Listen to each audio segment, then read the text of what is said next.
Hello, this is Craig, and this is day 17 of my 30-day video challenge. In today's episode, I would like to talk about the idea of buying your way out of a problem. So, this concept of buying your way out of a problem is not new. You could phrase it differently, like throwing money at a problem. That's probably how I've heard it more often.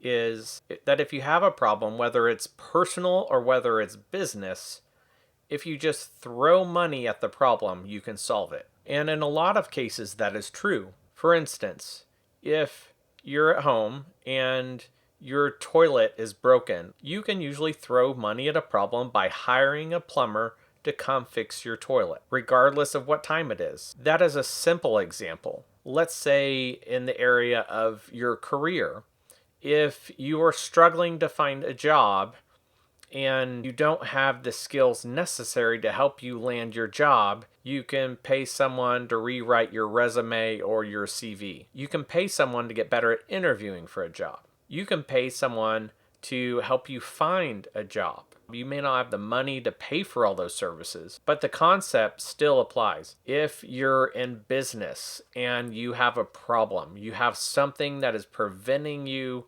from developing a product or a service, you can pay someone else to come in and solve that problem for you. In cases where you're doing something that has never been done, you're innovating, you're creating something that has never occurred before. When this is the case, you can typically still solve the problem by throwing money at it, but it may not be as direct as my example where a plumber comes to fix your toilet after hours. It may take more time because there's research needed, there's experimentation that's needed.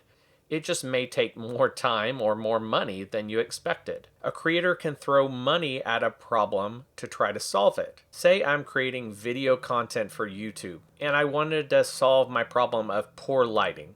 I could buy a new light to light my videos. I could buy a light to provide some fill in the back part of my shot. I could buy a light to provide lighting for the top of my head and my shoulders. I could buy a light that would add some color to my background. So as creators, there are still a lot of scenarios where we can throw money at problems and solve them. But there are certain problems that every creator faces that is not easily solved with money. You can't buy your way out of every problem as a creator.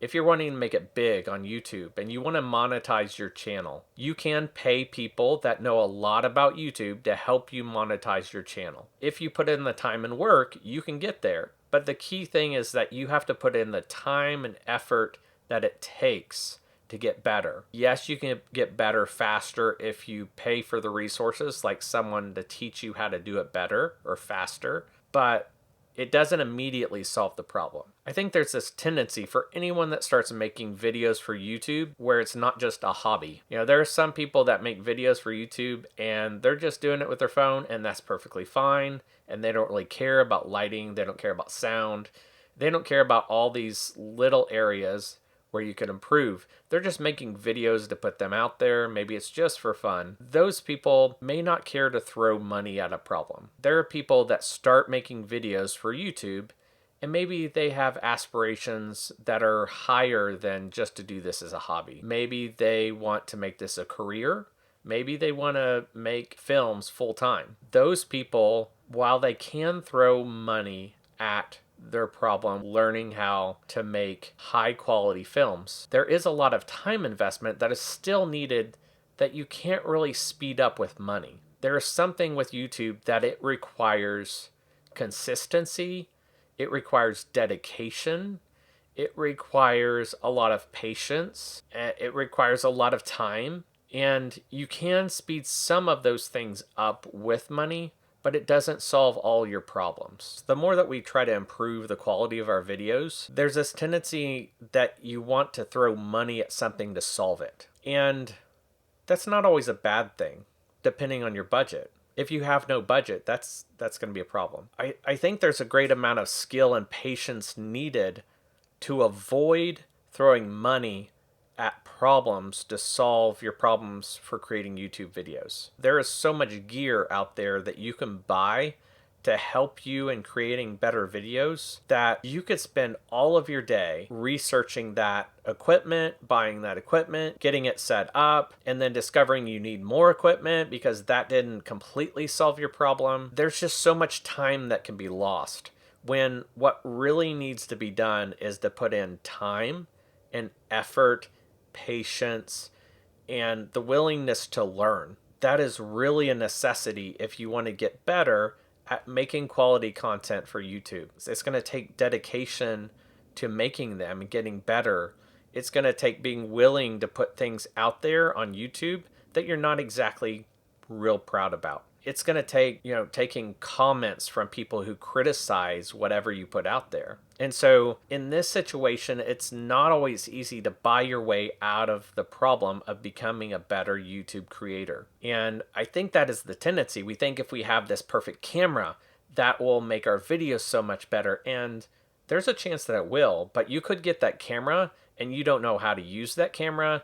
And all of a sudden you've spent, let's say anywhere from $2,000 to $4,000 on a camera, and you don't know how to use it. All of a sudden you turn on your new camera and start recording, and what comes out is horrible because you don't know how to adjust the settings. And so there's still some time and effort involved and patience in getting those things right. There's so much that is required to be successful on YouTube as a creator that a lot of people just don't understand. There's still a lot that I don't understand on how to be a successful creator on YouTube.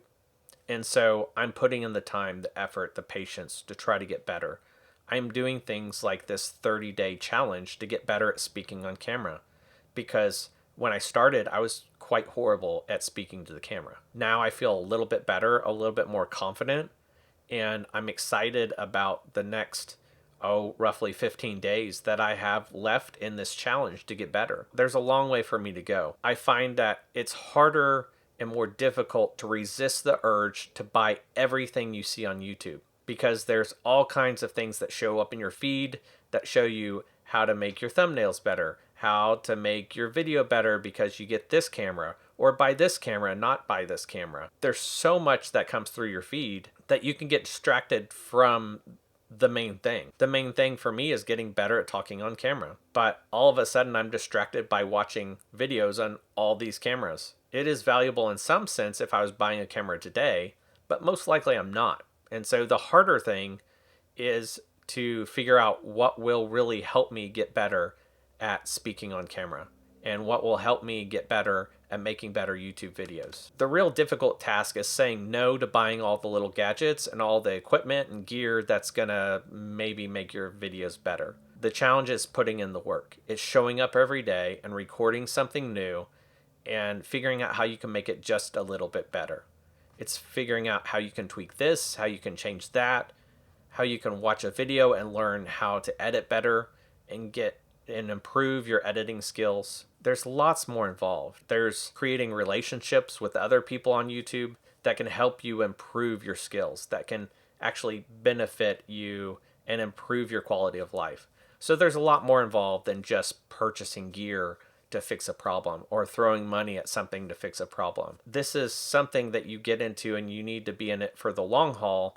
And I believe it's Casey Neistat said that if you're not willing to spend, I think he said about 5 years or 10 years doing this and being really crappy at it before you're good, then you shouldn't start this. And after doing this for just 17 days, I agree with him, because there could be no payoff in the short term. And you're really going to have to love this and be willing to do it without any promise of an outcome. I hope this was interesting discussion and an idea that maybe you haven't thought about. This was something that was on my mind today and I wanted to share it with you. That's all for today. I'll talk to you later.